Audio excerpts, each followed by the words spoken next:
সুপ্রিয় পটল চাষি ভাইয়েরা, আসসালামু আলাইকুম। রাজু অ্যাগ্রো চ্যানেলের পক্ষ থেকে সবাইকে স্বাগতম। আজকের আলোচনা পটলের ডাল মরে যাওয়া এই বিষয় নিয়ে কথা বলবো, এবং এর সমাধান কি এবং মাত্রা, কোন ওষুধ ব্যবহার করবেন আজকের আলোচনায়। আপনারা কেউ ভিডিওটা স্কিপ করবেন না। দেখা যাচ্ছে পটলের ডাল শুধু না, পটল পর্যন্ত শুকিয়ে যাচ্ছে, যে জায়গায় ডাল মারা যাচ্ছে দেখবেন পটলটা এইভাবে হলুদ হয়ে শুকিয়ে যাচ্ছে। তো আপনাদের এখানেই ফলনটা কমে যাবে, তো ভালো ফলন আপনি পাবেন না। যদি একটা সুস্থ সবল গাছ থাকে তাহলে ভালো ফলন সংগ্রহ করা যায়। যদি গাছটা যদি কোথাও কোথাও হঠাৎ একটু ডাল মারা যায়, তো আপনাদের ওখান থেকে ফলনটা কমে আসতেছে। বিশেষ করে বর্ষার সিজনে বিশেষ করে ছত্রাকের আক্রমণ হয় গোড়ায়, আর আর অতিরিক্ত বৃষ্টির কারণে গাছের অর্থাৎ জাংলির উপরে ডাল জায়গায় জায়গায় মারা যাচ্ছে। তো এই বিষয়টাকে আপনাকে নিবিড়ভাবে পর্যবেক্ষণ করতে হবে, এবং যারা পটল চাষ করেন তারা অবশ্যই এই সমস্যায় ফেস করছেন। তো আপনাদেরকে আরও সজাগ হতে হবে যে আসলে যখন শুরুতে যদি আপনারা এই ট্রিটমেন্টগুলো করেন এবং ভালো মানের ছত্রাকনাশক দিয়ে স্প্রে করেন সঠিক সময়, তাহলে যতটা সময় আপনারা এটা সমাধান করতে পারবেন। আর বিশেষ করে যখন অতিরিক্ত হয়ে যাবে তখনই কিন্তু সমস্যাটা হয় যে আসলে কোনো ওষুধই তখন কাজ করতে চায় না।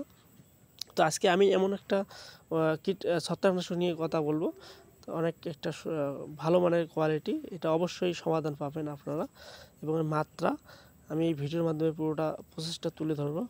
তো যারা পটল চাষ করেন, অনেক টাকা ইনভেস্ট করেন, যদি ভালো ফলন না পান তাহলে সবচেয়ে এটা খারাপ বিষয়। আসলে আমরা এত টাকা ইনভেস্ট করে যদি ভালো ফলন না নিয়ে আসতে পারি, আমাদের সব কিছু বৃথায়। তো বিশেষ করে পটলের জনপ্রিয়তা অনেক বেশি, এটা বাজারে সবসময় চাহিদা থাকে।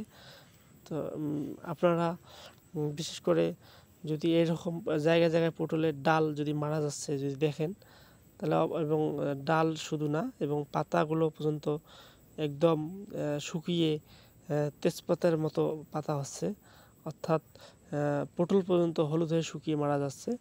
এখানে যদি প্রতিরোধ করতে না পারেন তাহলে আপনার ক্ষেতটা আস্তে আস্তে পুরো ক্ষেতে ছড়িয়ে পড়বে। তো বিশেষ করে দেখবেন লাউয়ের গাছে একই অবস্থা, লাউয়ের গাছেরও এই সমস্যাটা হয়ে থাকে।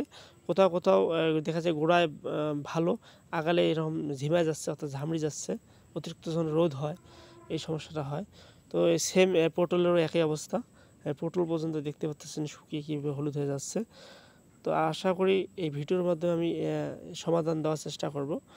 তো অবশ্যই যদি ভালো রেজাল্ট পান আপনারা, তাহলে অবশ্যই আমার চ্যানেলটা সাবস্ক্রাইব করবেন এবং কমেন্টস করে জানিয়ে দেবেন পরবর্তীতে কী ভিডিও আপনারা বিষয়ে জানতে চান। তো আপনারা যেটা আমি বলবো সেটা হচ্ছে সিনজেন্টা কোম্পানির এমিস্টার টপ, এটা সকলেই সুপরিচিত চেনেন।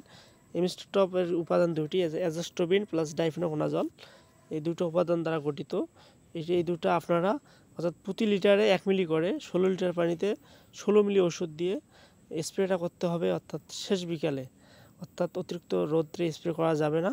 তো আপনারা এর সাথে কিছু মিশাবেন না, শুধু এমিস্টার টপেই 7 দিন পর পর স্প্রে করবেন, দেখবেন আপনি ভালো রেজাল্টটা আপনি পাবেন, আর একটা ডালও মরবে না। তো অবশ্যই যাদের ক্ষেতে এরকম একটু একটু দেখা যাচ্ছে তারা অবশ্যই এমিস্টার টপ দিয়ে স্প্রে করবেন, গোড়া এবং জাংলি সম্পূর্ণ ভিজায় স্প্রে করবেন, তাহলে সুন্দরভাবে আপনাদের ক্ষেতটাকে রক্ষা করতে পারবেন এবং ভালো ফলন নিশ্চিত করতে পারবেন। তা অবশ্যই আজকের ভিডিওটা এতটুকু। সবাই ভালো থাকবেন, সুস্থ থাকবেন। আল্লাহ হাফেজ।